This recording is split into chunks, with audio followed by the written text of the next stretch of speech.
Boa noite. Nos ditados da vida que o Leandro trazia, hoje não temos, porque estamos só eu e o Dr. Diogo por aqui no nosso novo episódio do podcast Cerebrando. E aí, Diogo? Fala, Ivo. Hoje não teve frase filosófica do Leandro. Tudo bem, pessoal? Hoje não teve. Hoje nossa frase filosófica foi: estamos de volta e, como vocês podem perceber, a agenda nossa tá fácil nada. Super complicada. A gente pulou umas semanas aí por conta de muitos plantões, reuniões, viagens, palestras e por aí vai.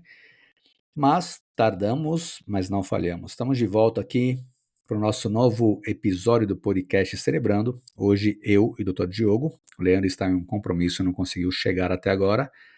De repente ele aparece no meio do caminho ou não.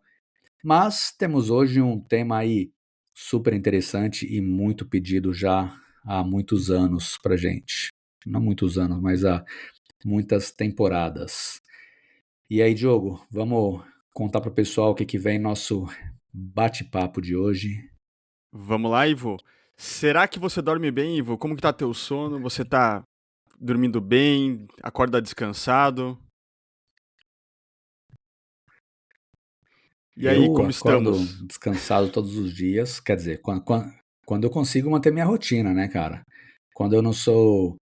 A gente vai até falar um pouco hoje, quando eu não sou pego no meio da madrugada por um kanashibari, ou então, como diz aqui no Brasil, por uma pisadeira, né? Mas quando eu consigo manter minha rotina aí, que é das 10 às 5, cara, eu acordo super bem, mas quando eu pulo a rotina, eu já sinto muito, bastante. Só que a gente vai um pouco além do sono hoje, né, Diogo? Vamos então Vamos. matar a curiosidade do pessoal aí sobre a nossa lenda aqui no Brasil, conhecida como a pisadeira, conhecida no Japão como kanashibari, que é a nossa paralisia do sono. Temos muita coisa para discutir aqui hoje. Vamos lá entender um pouquinho do todo Diogo, então, o que é que acontece quando esse ser do mal te aprisiona nas madrugadas, quando a pisadeira pisa no seu peito e não deixa você sair da cama, Quando ou você está quando preso no simplesmente corpo. o seu sistema nervoso, quando você está preso no corpo, ou quando a gente tem ali o nosso sistema nervoso funcionando de um jeito diferente daquilo que deveria, e por conta disso, nosso cérebro acaba respondendo de uma forma diferente. Para responder com vocês, doutor Diogo, vamos lá entender. Já já eu venho com as perguntas saia justa para você, Diogo. Manda ver. Obrigado, pessoal, primeiramente por prestigiar mais uma vez o Cerebrando. E vamos falar um pouquinho sobre sono, especificamente sobre a paralisia do sono. Não tem como falar sobre paralisia do sono sem ditar para as pessoas, sem dizer para as pessoas o que é um sono de qualidade. Nós temos alguns estágios no sono, algumas literaturas dizem 4 estágios, outras 5, depende da literatura que você está lendo naquele momento, mas nós trabalhamos em média com 5 estágios do sono. E um deles é o sono REM, que é de Rapid Eye Movements. A pessoa, Ivo, que descobriu o sono REM, notava que as pessoas faziam um certo movimento ocular durante esse sono, que é aquele sono bem profundo, onde nós temos nossos sonhos, onde nós fazemos aquela limpeza cerebral e que é muito necessária para que nós tenhamos uma boa saúde. Para você ter uma ideia, Ivo, quando nós falamos entre espécies, a espécie humana tem, em média, mais de 20% em sono REM, enquanto um cachorro, por exemplo, média de 9, 10%.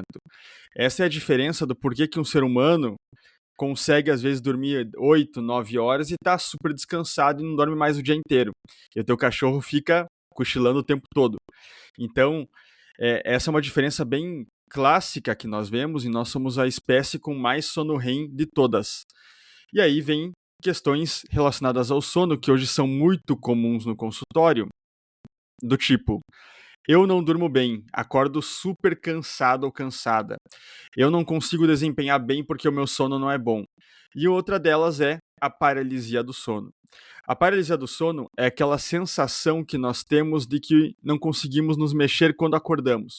A tua cabeça já acordou. Você está com a tua racionalidade bem de boa, assim, você já está conseguindo levantar, se fosse por isso, já conseguiria desempenhar, mas parece que o teu corpo não se mexe, não responde. E para muitas pessoas isso é medonho, essa é a palavra mesmo, a pessoa se sente completamente mal, não se sente nada bem e procura, às vezes, um especialista no sono somente para tentar desintegrar isso, não fazer com que não haja mais essa paralisia. Existem alguns fatores de risco para as pessoas terem essa paralisia do sono? Sim. Por exemplo, aquele parente de primeiro grau que tem doença do sono, como a narcolepsia, aquelas pessoas que estão em situação de estresse constantemente, aquela pessoa também que tem uma alimentação totalmente desregulada, e ela come, por exemplo, uma feijoada às 10 horas da noite, ela come comidas pesadas à noite, isso pode fazer um efeito na paralisia do sono. Mas feijoada não é comida pesada, né, Diogo? Não, é pesadíssima, né?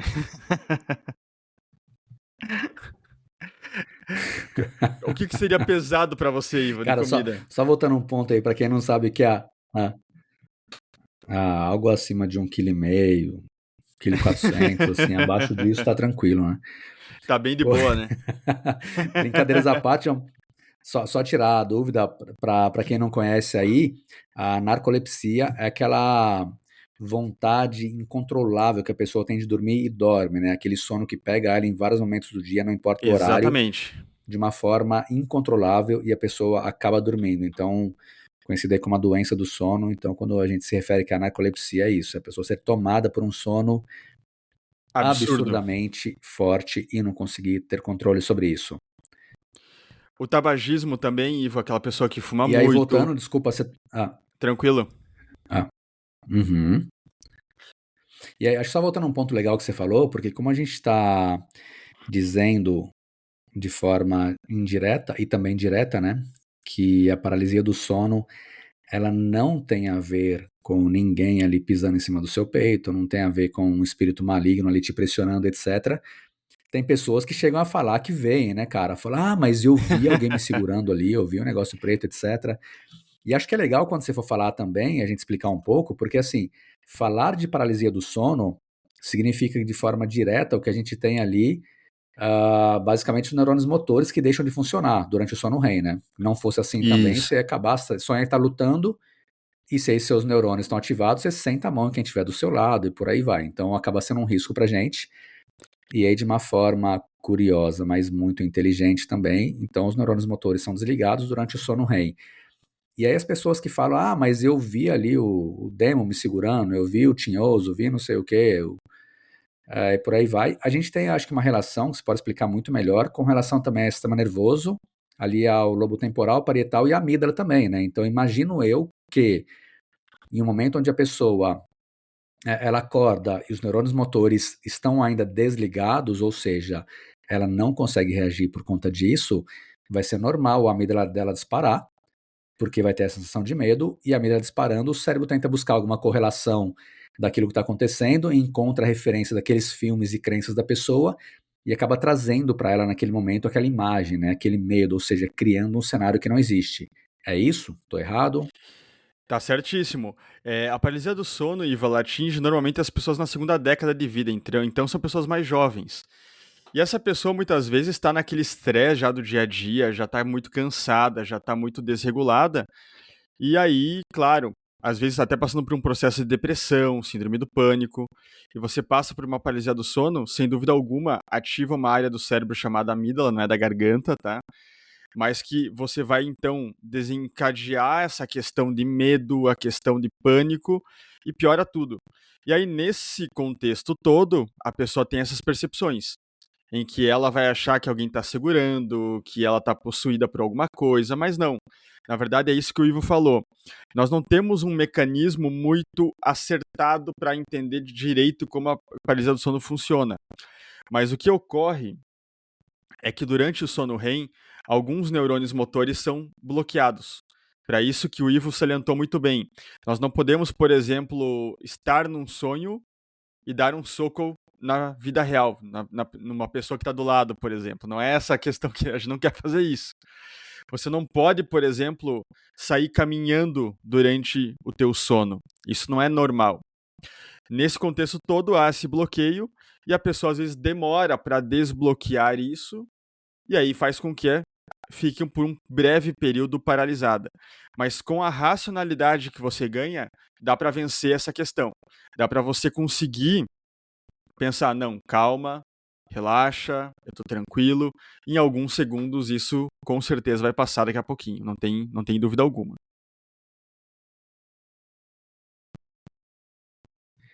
Boa.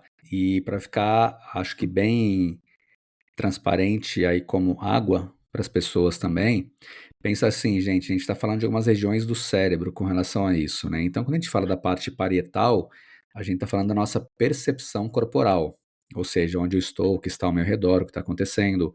A gente chegou até a comentar em alguns podcasts já que durante estágios de meditação mais profundos, nós perdemos a noção do nosso corpo e o que a gente tem ali é uma hipoativação, então, do nosso lobo parietal. A gente tem também ali, nessa hora da paralisia do sono, o nosso lobo temporal atuando, que a gente está falando basicamente de uma região que processa os sons, que processa também a nossa visão, parte disso daí, né? E aí tudo isso junto com a amígdala, que como o Diego bem falou, não é da garganta, a que está ali no cérebro, a gente tem então uma situação onde a parte do nosso cérebro que processa onde estamos, como está o nosso corpo, que existe ao redor, ela não está funcionando adequadamente, os neurônios motores que fazem a gente se mexer estão desligados, a parte do nosso cérebro ali que está processando um pouco das visões, um pouco dos sons, etc., também está ainda hipoativada, e a gente tem a nossa amígdala gritando, e tudo isso em conjunto, então, faz com que a gente respire menos, inclusive, aliás, mais acelerado, levando menos oxigênio para o nosso cérebro, o que vai provocar um ambiente perfeito para uma crise de medo, de pavor, e a gente começa a inventar e ver coisas. Então, acho legal a gente colocar isso, porque existe um mito muito forte hoje, né, Diogo, com relação a paralisia do sono está ligada à pessoa estar endemoniada, a pessoa ter sido Não, não, possuída, alguém fez nada alguma, disso. sei lá, algum trabalho para essa pessoa e é isso que está acontecendo. Eu acho que é legal a gente quebrar isso, né, cara? Porque a gente tem Sim. muitas histórias do passado que ganharam forças, tem muita besteira na internet por aí, e a gente tem isso muito claro na neurociência hoje com relação a por que isso acontece. É evidenciado, né? Evidenciado, muito pesquisado, com, cara, milhares de artigos, e eu acho que é legal as pessoas entenderem, tem, assim, então, ao pé da letra, o que é que está acontecendo com elas. E aí você colocou um ponto que é bem legal, que é a questão do aprender a manter a calma, né? Ou seja, o que está desativado são os neurônios motores, não é a sua parte consciente. Então dá para repetir para você mesmo, mantenha a calma, tá tudo bem, é o corpo que não está ativo como deveria ainda. Isso aí vai fazer que a gente ative menos ali, então, o nosso sistema nervoso simpático, consequentemente melhorando a respiração, ficando mais calmo. Dessa forma, o cérebro vai conectando tudo ali para que isso volte a funcionar. E aí, isso explicado de um jeito nada, acho científico, nada médico, de um jeito bem a vida como ela é, dá para se falar, Diogo, com base no que você trouxe para a gente agora, não é normal a pessoa ter esse tipo de impulso, ou seja, durante o sono REM, os neurônios motores são desligados, ela não consegue dar um soco, não consegue reagir, mas só fazendo uma ponte que talvez seja uma curiosidade de umas pessoas aqui. Como que a gente correlaciona isso com o sonambulismo? Tem alguma ponte aí?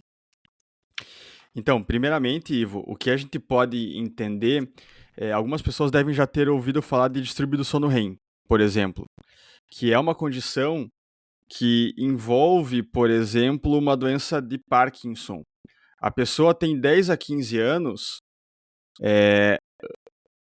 em média, não é uma coisa muito assim precisa, mas em média de 10 a 15 anos, uma condição que é o distúrbio do sono REM. Esse distúrbio do sono REM, ele funciona de que maneira? A pessoa acha que está num sonho vívido, ela pensa que está nessa questão, que é uma questão de estar brigando, estar lutando, estar saindo dessa condição de briga, e ela briga mesmo. Então, o parente que observa, a esposa, quem está junto, acaba gerando para ela um desconforto enorme. E isso ocorre por um simples motivo. Essa pessoa não tem esse mecanismo íntegro, esse mecanismo de bloqueio não está íntegro. Então, o sonambulismo ele envolve o quê? Eles são episódios de despertar parcial do sono não REM. Aí nós temos comportamentos automáticos, tá? Quando você fala de sono profundo, que é o conhecido também como ondas lentas, você pode ter esse comportamento de sentar na cama, levantar e andar. Isso dura de poucos minutos até meia hora, muitas vezes. Então ele é um pouquinho diferente do que nós estamos falando da paralisia do sono. Ele tem ali algumas diferenças. Então, é como se você tivesse um despertar parcial num sono não REM. Não é naquele sono profundo que a pessoa tá. Por isso que as pessoas às vezes reclamam de que ela tá cansada demais. É muito mais comum que o sonambulismo aconteça em pessoas que têm problemas de sono já. Então a pessoa já tem aquela. Já não dorme tão bem, já não tá tão com tantas, vamos dizer assim, com um sono prazeroso, aquele sono que recupera, aquele sono que deixa a pessoa bem, não tá conseguindo atingir esses sonos, e ela vem com essa questão de sonambulismo. Tem também, que a gente pode até colocar aquelas que a gente chama de parassonias, que é alguma coisa que a pessoa também as pessoas já ouviram falar, você tem uma parassonia. Então, do sono não REM, as mais comuns dessa parassonia são esse despertar confusional, eu não sei onde que eu tô, eu não sei o que está acontecendo. Tem o sonambulismo, o terror noturno, que é muito comum nas crianças também, que as crianças reclamam que estão sonhando com coisas muito estranhas.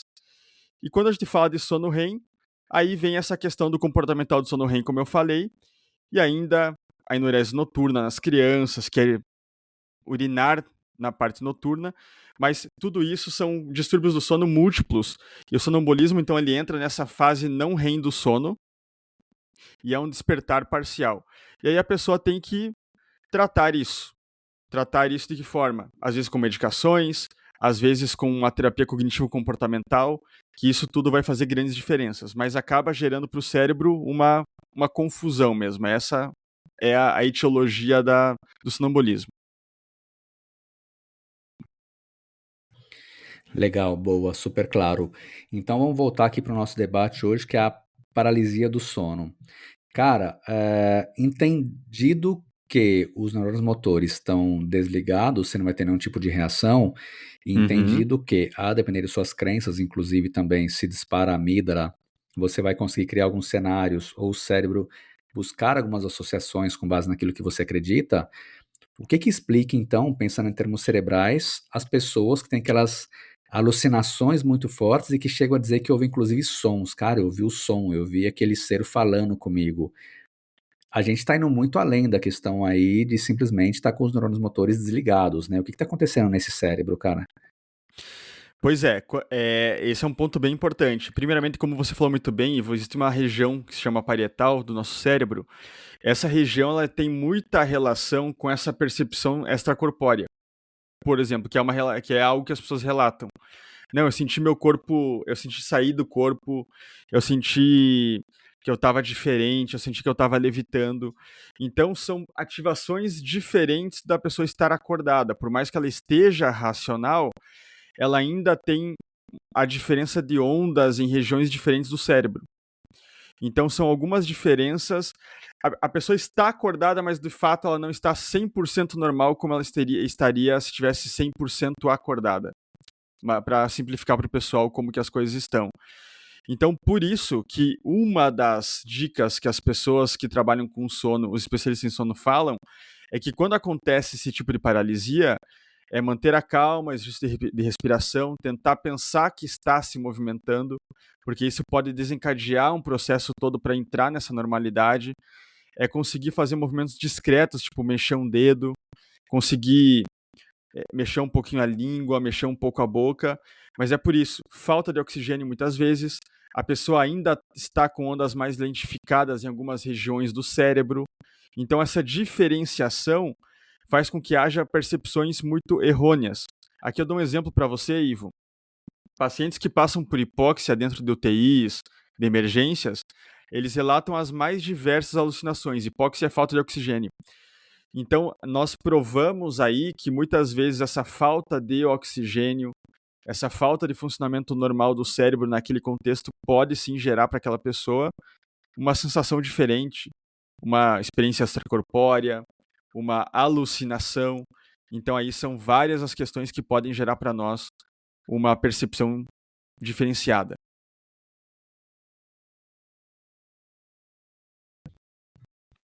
E isso eu acho que indiretamente a gente pode correlacionar então com a paralisia do medo em culturas variadas, né?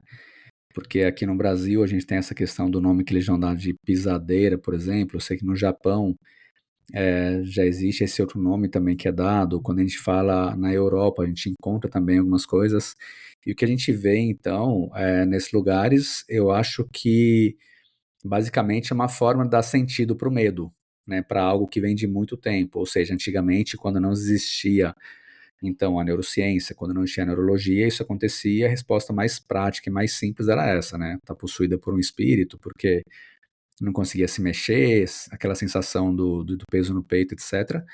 Então, acho que independente da cultura, independente da pessoa com quem isso ocorre, tirando a questão de algumas podem ter uma sensibilidade ou podem ter uma sensação um pouco mais forte, um episódio mais longo, inclusive com relação a isso, o que a gente vê, a resposta mais simples então seria a gente dar sentido para um medo que está acontecendo, né?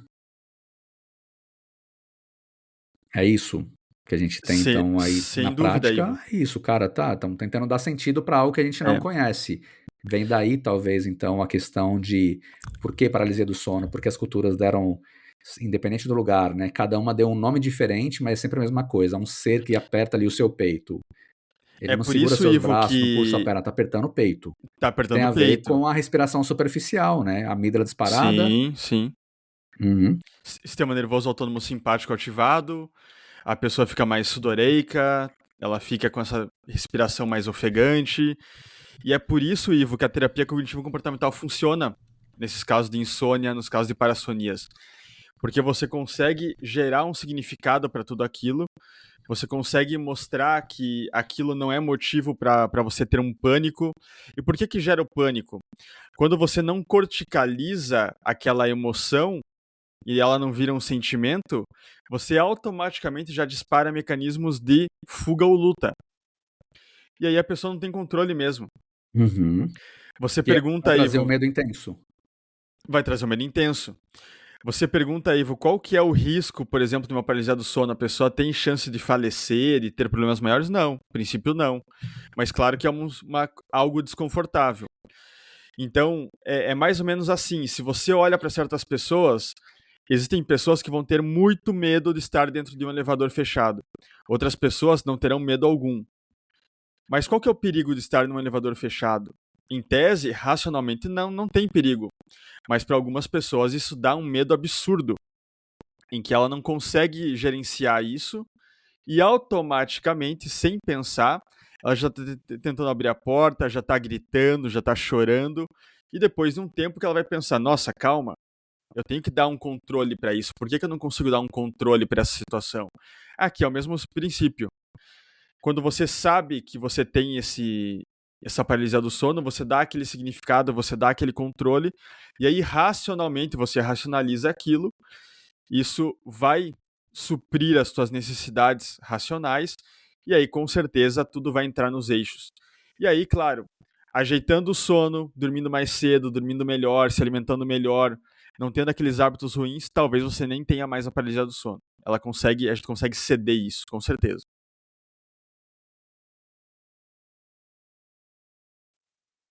Na prática, então, Diogo, se a gente fosse fazer uma imagem do cérebro de uma pessoa, cara, durante um episódio de paralisia do sono, imagino eu que as regiões que são responsáveis ali pela questão visual, no nosso cérebro devem estar disparadas, né?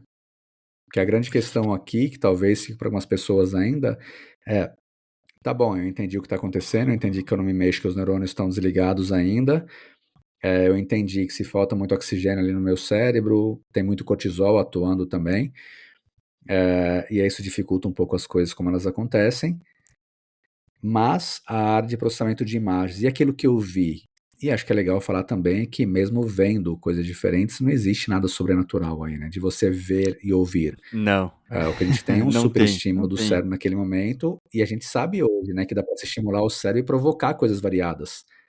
A gente consegue interferir em sonos, em sonhos, inclusive, hoje em dia já. Então, quiçá, durante um processo natural, você ter alucinações. Seria uma coisa muito natural pelo processo em si que está acontecendo, certo? Exatamente. Como você bem falou, Ivo, algumas áreas que durante o nosso sono normal não vão estar ativadas, quando nós estamos na paralisia do sono, essas áreas voltarão a estar ativadas. Então, isso é o comum. e nós estamos ali praticamente acordados, nós estamos com outras questões ali bem importantes também já envolvidas, mas basicamente nós estamos num processo de despertar. Portanto, aquelas áreas, tipo a área visual, quando eu abro o olho e estou enxergando, a área primária visual ali no nosso lobo occipital, com certeza ela está bastante ativada nessas questões da paralisia do sono. Mas ainda, Ivo, nós não temos uma explicação E aí a gente tem as definitiva. associações, né? Aí a gente associa. Porque em tese, pessoal, nós estamos aptos a enxergar. Nós estamos aptos a interagir com aquele ambiente. Mas por esse mecanismo de ainda não estar, você ainda não estar livre para fazer o movimento, parece que tudo é muito sobrenatural.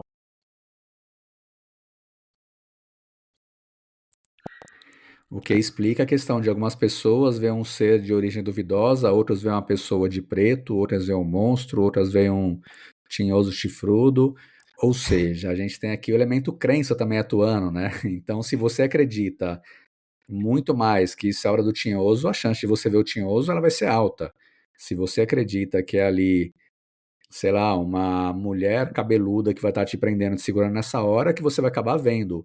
A gente tem basicamente associação do cérebro, né? Ou seja, você buscando as associações de tô com medo, não consigo me mexer, o que eu conheço, a paralisia do sono, é que um ser maligno está me segurando. E a referência do cérebro vai ser, ok, qual ser maligno eu tenho disponível aqui, que teve uma carga emocional muito forte, ficou gravado para trazer isso à tona para cá. E por que eu coloquei isso agora? Vem daí a minha pergunta, né? E o impacto psicológico, cara, quando alguém começa a ter muita paralisia do sono, como é que fica isso? Primeiramente, nós sabemos que todo mundo que tem problema com sono tem muito mais chance de ter depressão, ansiedade, síndrome do pânico. Todos os transtornos neuropsiquiátricos são muito mais comuns naquelas pessoas que têm problemas com sono. Não tem dúvida, Ivo, não tem dúvida. E são índices muito mais altos. Eu brinco com meus clientes sempre que se eu fosse corrigir um hábito teu, eu corrigiria o sono sem dúvida. Era esse que eu escolheria. Porque ele já traz com ele inúmeras percepções diferentes, irritabilidade, estresse, ansiedade, depressão, então vem tudo junto. Então, sem dúvida, a pessoa que tem paralisia do sono de forma recorrente, se não conseguir lidar com isso muito bem, vai ter muito mais ansiedade, muito mais depressão, vai desencadear medo por qualquer outra questão. Tem vários artigos relacionados também que a pessoa tem medo de dormir e com isso vira um círculo vicioso em que a pessoa acaba entrando naquele medo de entrar num sono, porque ela vai acordar paralisada. E aí ela faz o quê? Dorme mais tarde, perde sono, coisas que são fatores de risco para que ela tenha paralisia.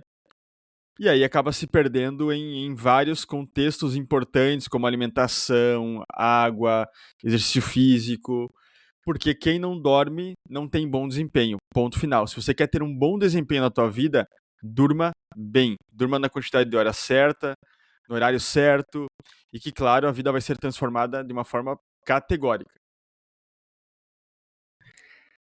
E aí, antes de colocar uma curiosidade aqui, que eu pedi para minha sogra, que é minha assistente de assuntos aleatórios, a estagiária assistente de assuntos aleatórios, A né? estagiária do Fazer Ivo. uma pesquisa. O cargo ideal seria assistente da estagiária, né, de assuntos aleatórios. Que eu estou usando ela para isso aqui agora. Mas é que você pegou a parte de sono, cara, eu acho que vale uma pincelada também, porque muita gente manda pra gente umas perguntas. E uma delas que veio esses dias me chamou atenção foi o seguinte, de um cara que falou assim, tá bom, entendi que o sono é importante, mas eu tenho 22 anos, sou bombeiro, trabalho à noite nos plantões, e aí? Tô ferrado? Né? Eu tô repetindo o que o cara me falou, né? A vida como ela é. Aham. Então, assim, na prática a gente quer responder que sim, né? Mas a gente não pode fazer isso, até porque tem várias outras coisas que tem que ser aí Sim, colocadas no sim. dia a dia. Mas, cara, pegando um pouco isso sobre profissionais que trabalham nesses horários, você é um, né? Você já fez muito plantão de madrugada em UTIs, inclusive. Muito, Cara, a muito, gente tem muito. aí bombeiros, tem policiais, plantonistas, cara, muita gente. Vamos fugir 5 minutinhos aqui da questão da paralisia do sono e só voltar para isso que é interessante. E aí, cara, se o seu emprego te faz ter uma rotina que não dá para se adequar, considerando que sono a gente não recupera, a gente não consegue fazer com que ele seja na prática reaproveitado, dormindo horas a mais, como essa galera consegue manter uma qualidade de vida melhor sem que elas tenham impactos futuros que sejam tão fortes como aqueles que a gente sabe que acontece com pessoas que passam a vida nessa doideira de sou uma pessoa noturna ou tendo que trabalhar em turnos diferentes. Como é que fica isso? Primeiramente, nós sabemos que não vai ser igual. Então, eu acho que parte da nossa maturidade de entender isso, Ivo, nós temos que entender que não será igual. A pessoa que dorme das 10 horas da noite até as 6 horas da manhã, regularmente, por exemplo, vai sim ter muito mais saúde, vai sim ter uma questão hormonal que é muito melhor do que dos demais que não dormem nesses horários, vai conseguir ter menos depressão, ansiedade. Esses são dados, são fatos. Mas aí você me diz o seguinte, e isso vem muito. É muita responsabilidade da vida adulta. Eu tenho que trabalhar, eu tenho que sustentar minha família, e esse sustento vem de um trabalho noturno. É nobre da nossa parte que a pessoa queira fazer isso, que ela trabalhe para sustentar a família, sem dúvida alguma.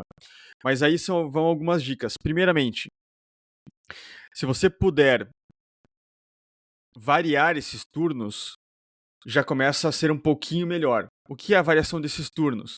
Não ficar fazendo como pessoas fazem, que pegam 2 empregos diferentes e trabalham todos os dias à noite. Então a pessoa, todos os dias, às 12 horas da noite, ela está trabalhando. Trabalha das 7 às 7 todos os dias. É interessante que se você precisa trabalhar à noite, que haja uma variação. Um dia trabalha à noite, no outro não. E aí, nesse dia que você não trabalha à noite, vai dormir no horário correto. Essa é a primeira dica. A segunda dica é: tente conciliar um pouco o teu sono durante o dia. Não vai ser igual, mas é importante que você descanse também durante o dia. Então, chegou do plantão, já durma um pouco, já faça ali um ciclo de 4, 5 horas, 6 horas, o que você conseguir, para que não haja essa estafa mental, para que não haja essa falta de sono. Como você bem colocou, Ivo, não tem como recuperar sono perdido, não há essa questão. O sono não é uma conta que você acumula, depois paga ela por completo. Não. Você demora dias para conseguir recuperar aquele sono que perdeu em uma das noites. Portanto, não vai ter como fazer uma recuperação completa. Mas se você pelo menos conseguir conciliar exercício físico, alimentação, água e, como eu disse, não trabalhar todos os dias à noite, já vai ser um grande feito que a maioria das pessoas não fazem e que acabam deixando elas com muito menos saúde com o passar do tempo, com hábitos horríveis, porque a pessoa já está estressada.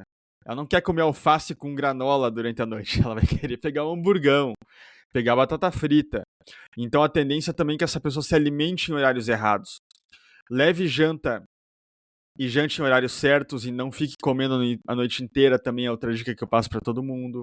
Então são vários pontos que com o passar dos anos, de pouco a pouco farão grandes diferenças, mas que nunca serão substituídos por uma boa noite de sono à noite mesmo.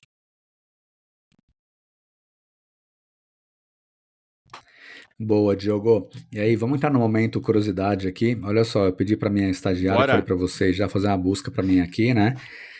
Falar, e aí, me conta como é que é, então, a paralisia do sono em lugares diferentes. E olha só que interessante. Aqui no Brasil, cara, o mais conhecido é a pisadeira. Eu sabia do nome já, mas agora vem a sacanagem, né? A figura mística descrita como uma mulher velha e sinistra. Cara, o que tem que ser mulher, né?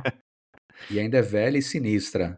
Aqui já estão pegando o cara da minha sogra. Eu não gosto disso aí, não, mas beleza. No Japão, a gente tem a que eu conhecia também, que é a Kanashibari, né? Que ela é atribuída a uma entidade maligna que ela amarra a pessoa enquanto ela dorme, por isso ela não consegue mexer. De novo, aqui a gente tem aqui a questão dos neurônios, né? Ela não se mexe mesmo. Na Europa medieval, a gente tem o incubus e o sucubus. O incubus é o masculino, era o espírito maligno, e a sucubus era o espírito feminino. E basicamente o que eles faziam era se sentar no peito das vítimas para drenar a energia das pessoas. E elas acordavam mais cansadas. De novo, tem explicação, e daqui a pouco você fala sobre isso, aqui eu acho legal.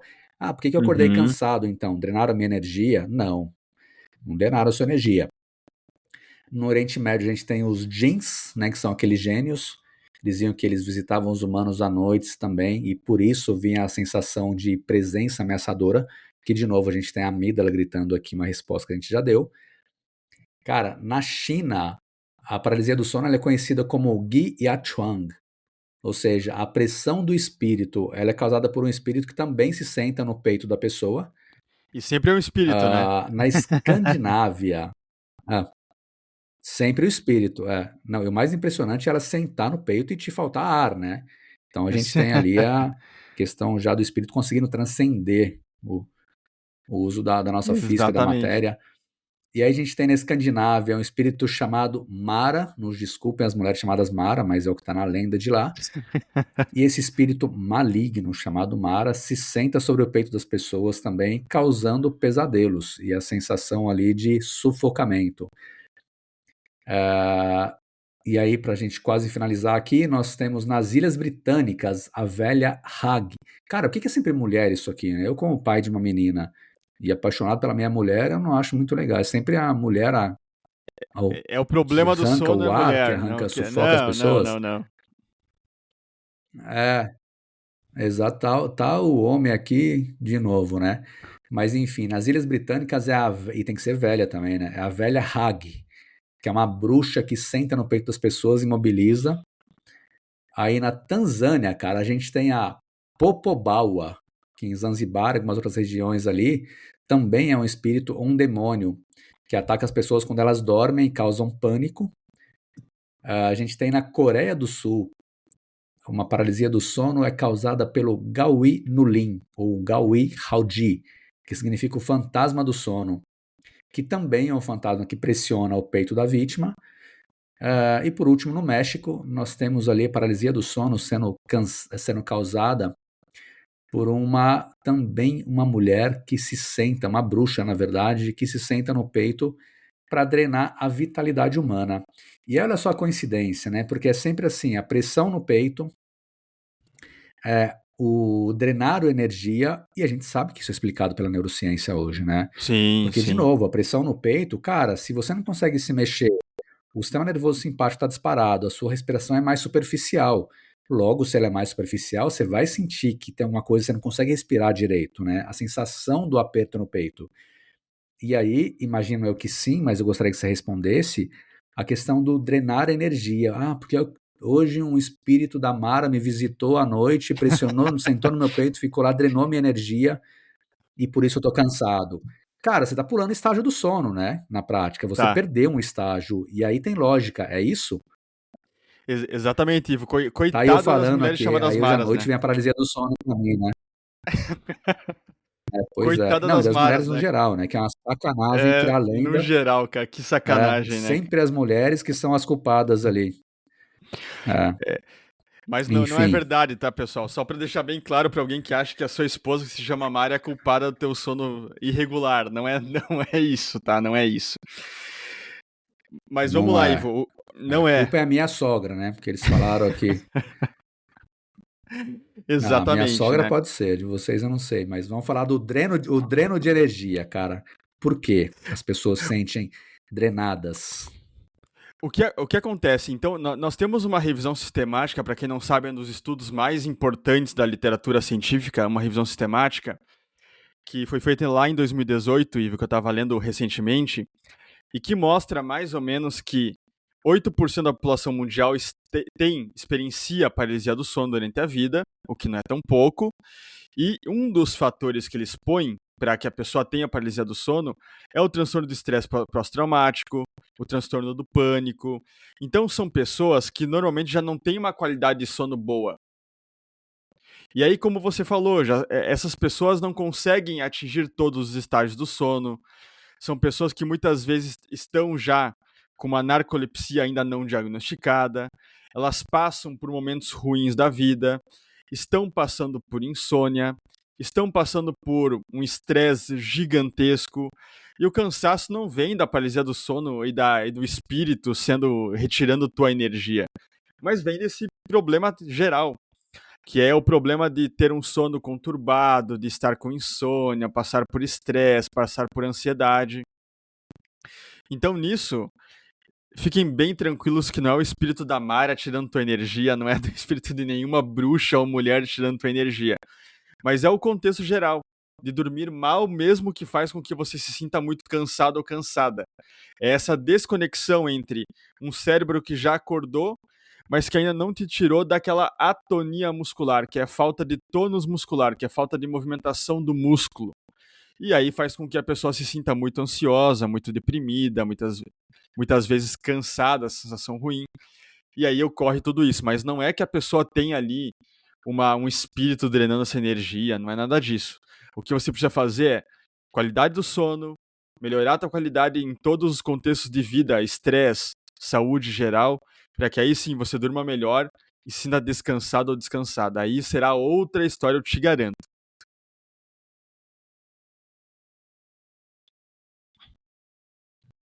Cara, e olha que interessante, porque você falou isso, eu tava vendo uns artigos aqui rapidinho, cara, e é impressionante, porque você falou inclusive da questão do estresse, né? E em várias dessas culturas, você era atacado pelos Gauino-Lim, pela Mara, pelo Popobau e por aí vai, quando você ofendia um antepassado seu. E olha só que interessante a questão, né? Ou seja, você ofende, alguém chega e fala pra você, cara, se você ofender um antepassado seu, a Mara vai te visitar. O Popobau vai te pegar à noite. E aí se forma, então, aquela crença e vem o estresse, né? Porque em Sim, seguida a sim. pessoa fica com medo, né? Ela fala, caramba, agora ferrou, vou dormir à noite, vai chegar um ser ou uma mulher lá velha, feia, né, nervosa, não sei o quê, ou então um cara cabeludo, lá, todo feião assim, vai ficar me Drenando minhas segurando na cama, drenando energias. minha energia, olhando pra minha cara. E vai vir um medo, cara. E o estresse vai comer solto, né? Ou seja, tá tudo correlacionado isso daí. A explicação é muito simples, na verdade. Só que Claro, é aquilo, a claro. gente tem que entender, abrir um pouco mais a cabeça. E aí acho que tem um ponto legal sobre isso que eu estava pensando aqui, que é o seguinte, tem muita gente que diz, eu vi muito isso aí já, inclusive do pessoal mais antigo, né? Que fala assim, quando isso acontecer, faz uma oração que passa. E a resposta, de novo, é claro que a questão da religiosidade, ela é muito legal, a gente vai discutir muito mais sobre isso ainda, e sabemos que ela realmente ajuda, mas, para que eu não explique aqui, do meu jeito mais a vida como ela é, cara, é nítido que se você fizer uma oração, a tendência é que isso passe e você volte ao normal. E explique para o pessoal, Diogo, por que que uma oração vai ajudar nessas horas, se você acredita nisso. Pelo simples motivo, você talvez relaxa, você desinibe aquela questão do medo, você começa a pensar em outra coisa. E, inclusive, um dos tratamentos é pensar que está se movimentando. Você está atingindo e deixando e dando aquele tempo. Veja só, pessoal, em média, a paralisia pode durar até 4 minutos. Então, se você mantém a calma, se a pessoa consegue tirar o foco dessa paralisia, o natural é que em segundos essa paralisia passe. Aqueles músculos sejam ativados e com o tempo ela vai conseguir ficar mais tranquila. E isso, Ivo, é ativação de córtex pré-frontal. E hoje nós sabemos que o nosso cérebro não é dividido por regiões, mas ele é feito de redes neurais. Portanto, se eu tenho o meu córtex pré-frontal julgando essa situação de uma forma mais tranquila, provavelmente eu estou ajudando a resolver essa questão também. E aí a pessoa fica mais tranquila, ela relaxa, ativa outros sistemas, ativa outros circuitos. O nosso córtex pré-frontal ele tem relação com cerebelo, área motora, tem uma relação também com o nosso sistema límbico. Então é uma consequência de vários fatores ali que vão acabar culminando nessa melhoria. E a oração faz isso. O poder da oração, da meditação também, tem essa capacidade de aumentar a córtex cerebral, da pessoa ter uma autoconsciência melhor. Então, tudo isso vai contribuir para que passe por essa paralisia de uma forma muito mais suave e tranquila, sem dúvida alguma.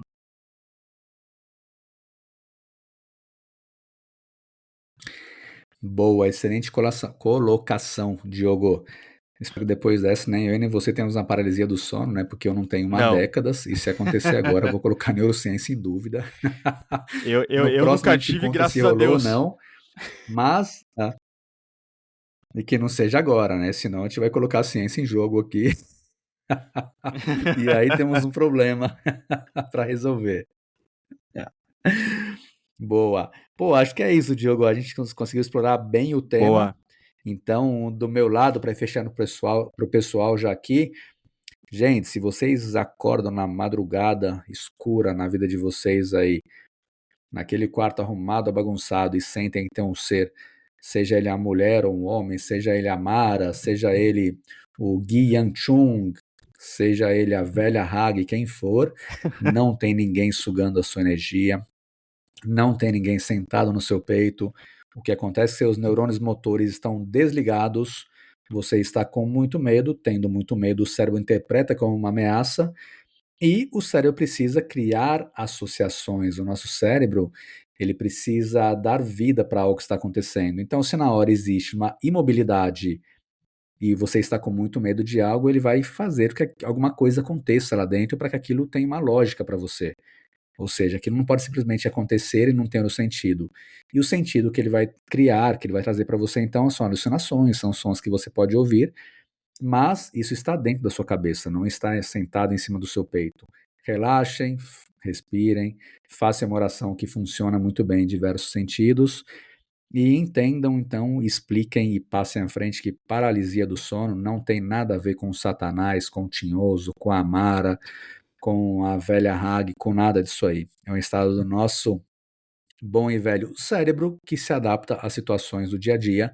E como o doutor Diogo falou muito bem, isso tem tudo a ver com o cansaço, com o estresse, com o tipo de sono que vocês têm, com a vida que vocês têm. E fica muito mais tranquilo, então, de vocês entenderem agora que tá tudo bem. Vocês não vão ser mais drenados, vocês não vão ser mais pressionados por nenhum espírito maligno, tá tudo em dia, fiquem muito tranquilos. Diogo, antes de encerrar, bora, quer falar mais alguma coisa por aí? Quero, vamos lá, Ivo, vamos lá.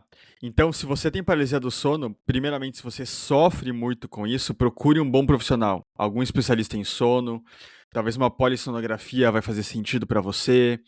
Tentar rever como está o teu hábito do sono vai fazer completamente diferença. E então não se automedique, não tome o remédio da vizinha para dormir, não faça nada de mandinga, ah, uma, sei lá, alguma coisa para afastar a Mara, afastar a velha Hag. Não, não façam isso. Tá? Entendam que tudo isso tem a sua explicação fisiológica dentro do cérebro. Não é uma condição maligna que vai te deixar doente, que vai te deixar mal. Não é isso que vai acontecer. Mas pode sim, como o Ivo bem falou, desencadear depressão, ansiedade com o passar dos anos. Mantenha calma, faz um exercício de respiração, faça a tua oração, tente fazer movimentos discretos, pense que está se movimentando, porque aí você já vai ativar uma área motora, e nós sabemos que visualizar é igual a fazer, sim, isso é importante que nós saibamos. Portanto, faça tudo isso, mas o mais importante, analise como está o teu sono, higiene do sono, tire telas quando for dormir, tire alimentação pesada, tire exercício físico pesado muito perto do sono, que eu tenho certeza que a tua qualidade, que a tua vida vai melhorar significativamente. E no mais, tenha boa noite de sono, porque isso é fundamental para a vida, para a tua saúde. Isso não é perda de tempo, não. Isso é fundamental para que você viva e produza muito bem. E é isso aí, Ivo. Então é isso, gente. Durmam bem, durmam felizes, despreocupados. Para de alimentar crenças que não existem, só existem na cabeça de vocês. Independente de ser a Mara, minha sogra, a velha Hag, quem for, uma delas só existe perto de mim, para a felicidade de vocês, as outras na cabeça de vocês. Mas vocês nos encontram aí nas redes sociais, lá no nosso Instagram, @podcastcerebrando, e também no YouTube, no @cerebrando. E onde vocês vão encontrar também vários outros lugares onde a gente está presente. Nosso site podcastcerebrando.com.br também continua no ar, mas lá no Instagram tem um hiperlink com todas as mídias sociais, dentre Amazon, Deezer e por aí vai, onde vocês também podem ouvir a gente. Obrigado por estarem ouvindo, estamos vindo aí com alguns episódios mais curtos também, que o Dr. Diogo vai estar tocando aí pra gente na grande maioria das vezes, com várias pílulas da sabedoria do além sobre o nosso cérebro. E esperamos conseguir ficar um pouco mais presentes agora que a gente está ajustando a nossa agenda dessa loucura de fim de ano. Obrigado, gente, de novo. Nos falamos, ouvimos daqui a alguns dias para mais um podcast Cerebrando. E esperamos com o Leandro, que está mandando foto para a gente do trânsito aqui, correndo lá, querendo chegar. mas não vai, né? A gente já viu que tá brava a coisa em Brasília hoje. Então é isso. Valeu, gente. Obrigado. Nos vemos em pouco tempo aí. Valeu, Diogo. Valeu, pessoal. Muito obrigado mais uma vez pela audiência. Nós somos muito felizes fazendo esse podcast, sabendo que nós estamos ajudando muitas pessoas. Então, deem dicas, sugiram temas, que nós estamos aqui para isso. Obrigado, pessoal. Valeu, Ivo. Até mais. E com o Leandro, se Deus quiser, no próximo episódio. Valeu!